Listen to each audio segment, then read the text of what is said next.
नमस्कार, आप देख रहे हैं सी न्यूज भारत। मैं हूं आपके साथ स्नेहा सिंह। वक्त हो गया है न्यूज बुलेटिन का।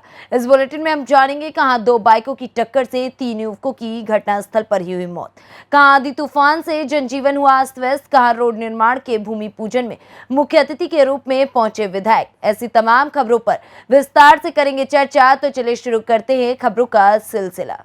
बैतूल के सारणी थाना क्षेत्र में सूखा ढाना के पास दो बाइक आपस में टकरा गए। हादसे में 3 युवकों की घटनास्थल पर ही मौत हो गई।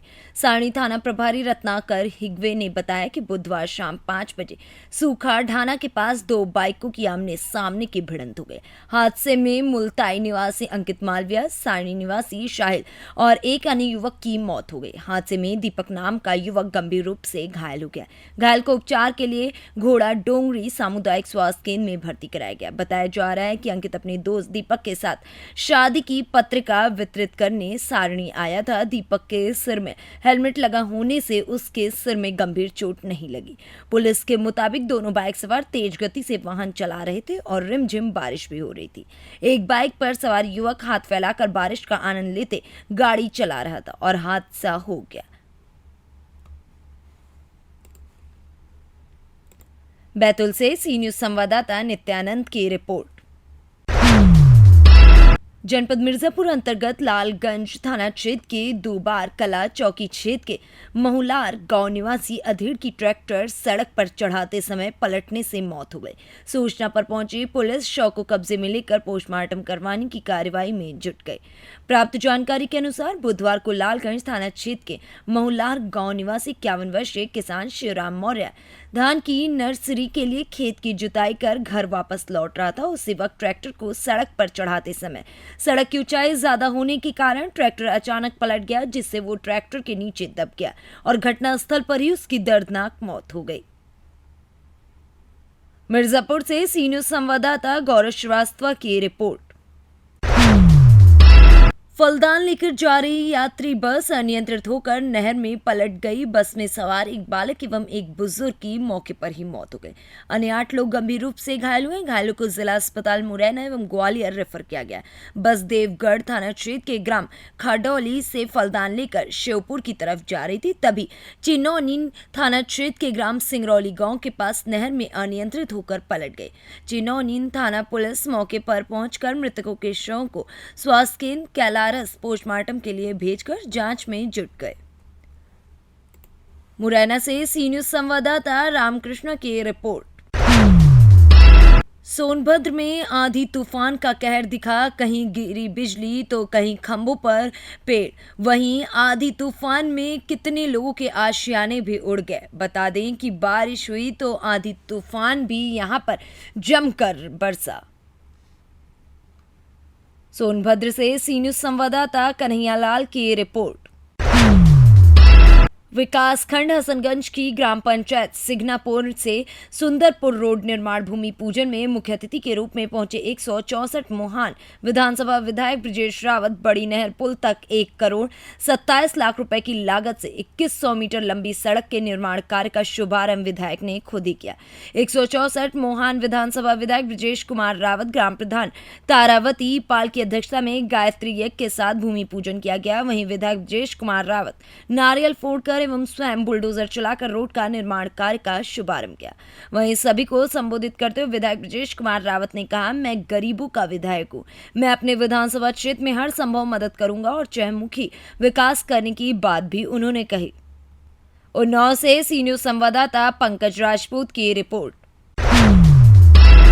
तरहसी थाना पुलिस की कार्यशैली से स्थानीय पत्रकार काफी ज्यादा नाराज हैं। स्थानीय पत्रकारों का कहना है कि लेवी के रुपए बरामद से संबंधित खबर उनके पास 13 जून को ही आ गई थी। इस संबंध में कई बार थाना प्रभारी को फोन किया गया और जानकारी लेने की कोशिश की गई, लेकिन थाना प्रभारी मामले को टालते रहे। ये भी कहते रहे कि ये मामला वरीय अधिकारी बताएंगे। हालांकि इसी बीच 14 जून को मामले की जानकारी सार्वजनिक कर दी गई, लेकिन स्थानीय पत्रकारों को कोई जानकारी नहीं दी गई।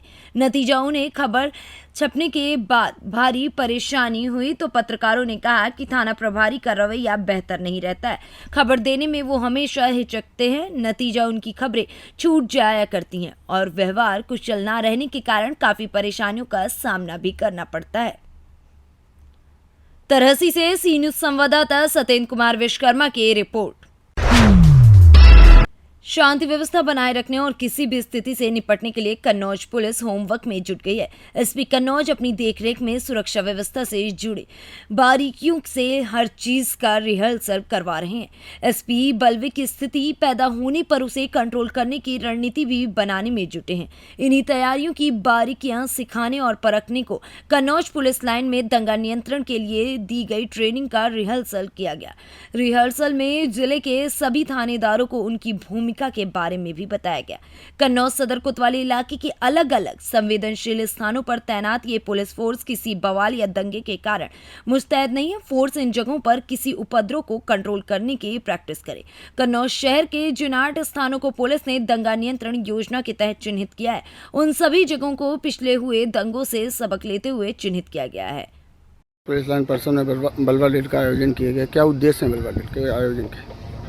जनपद कन्नौज में शांति व्यवस्था सुनिश्चित करने के लिए नियमित समय अंतराल पर बलवा ड्रिल का आयोजन किया जाता रहा है।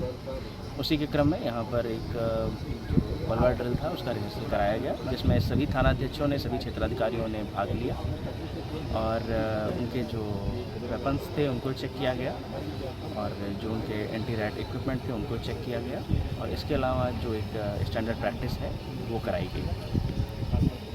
पुलिस का जनपद कन्नौज में हम लगभग सभी धर्मों, सभी वर्गों से लगातार वार्ता कर रहे हैं और उनकी जो भी ग्रीवांस है उसको हम एड्रेस कर रहे हैं।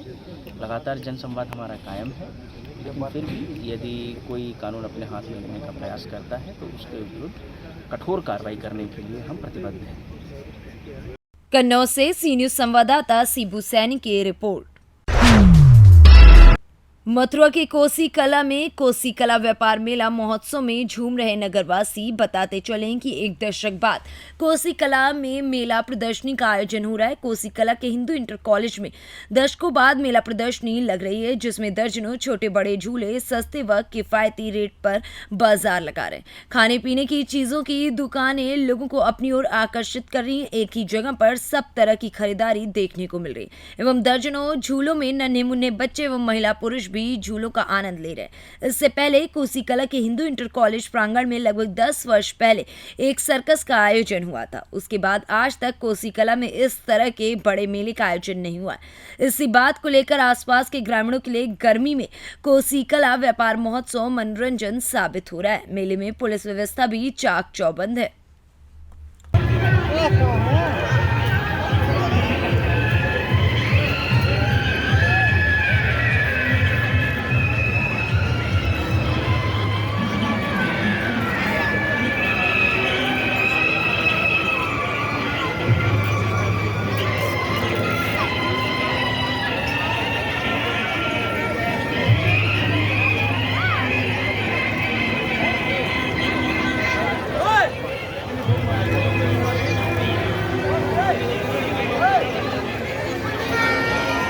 मथुरा से सी न्यूज संवाददाता सुनील कुमार पांडे की रिपोर्ट।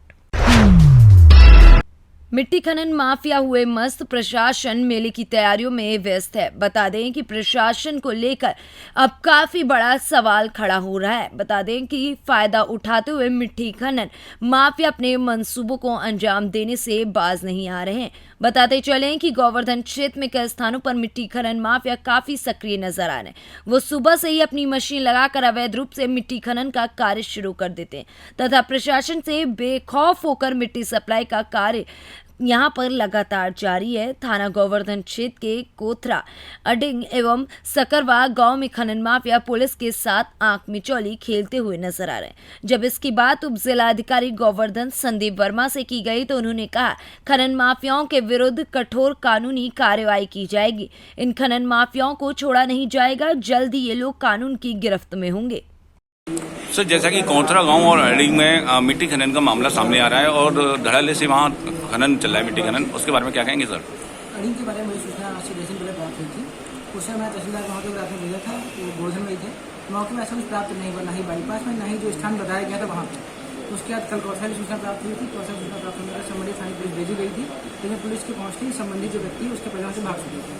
हम जांच करा रहे हैं, कौन खनन कर रहा था, गाटा नंबर चिन्हित करवाया जा रहा है। देखभाल से जो भी व्यक्ति होगा उसके खिलाफ कार्रवाई की जाएगी और नियमतः एक्शन लगाया जाएगा। मथुरा से सी न्यूज संवाददाता विष्णु शर्मा की रिपोर्ट। हर समस्याओं का समाधान महिषी प्रखंड आपके द्वार पंचायत सरकार भवन बगवा भिलाई में शिविर लगाया गया, जिसमें आम जनता की समस्याओं का समाधान जैसे राशन कार्ड, जमीन से संबंधित वृद्धा पेंशन, तमाम ऐसी समस्याओं का समाधान करने के लिए जिले से एसडीओ, प्रखंड विकास पदाधिकारी, अंचल पदाधिकारी, पंचायती राज पदाधिकारी एवं प्रखंड के कार्यपालक सहायक सभी अलग अलग समस्याओं की जनता द्वारा दी गई कागजातों को वहां पर देखा गया और सुना गया।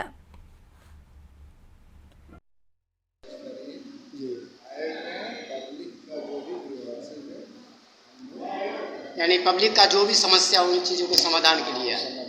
तो सर ये मैसी प्रखंड के 15 पंचायत में ये शिविर लगेंगे। हर एक सप्ताह में हर एक हफ्ता बुधवार के बुधवार सभी पंचायत में से लगाएंगे।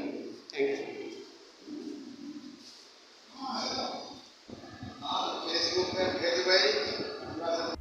सहरसा से सी न्यूज संवाददाता कामेश्वर राय की रिपोर्ट।